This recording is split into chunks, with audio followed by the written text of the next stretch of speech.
Hello guys, sanibona njani? So guys, today bengiphethe iPhone 6s Plus lona ngumkhiqizo owango-2014 ka-Apula.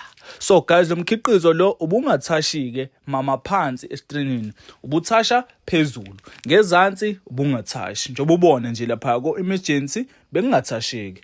Kodwa guys, uthe umnikazi wayo le phone le ucela ukuthi ngimshintshele ngimfakele esinye iscreen esi-right. So guys, what up?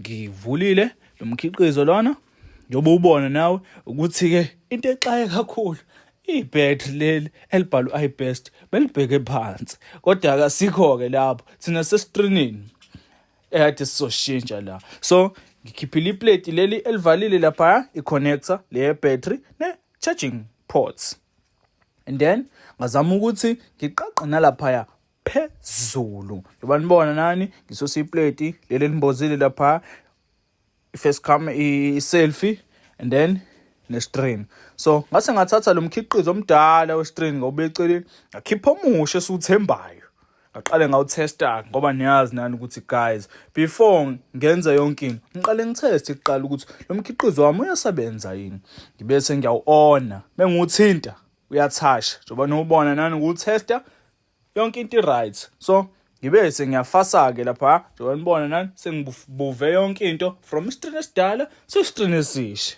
Kodwa iBest loyani usangixaka njengoba nobona nani ukuthi ubheke phansi, kodwa ngitheni mina asikho lapho, sila ekuthenini shintsha iscreen la guys.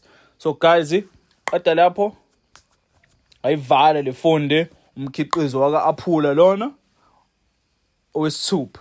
Ngase nga-ona futhi njengoba nibona ukuthi guys, mawufaka kuthina iscreen sikufakela i-screen protector for free. So guys, take care for your phones. Ningawabulala amafoni wenu guys, ngoba meniwabulala kuzomela ukuthi uMr Fixer anifixele amafoni wenu. So guys, take care.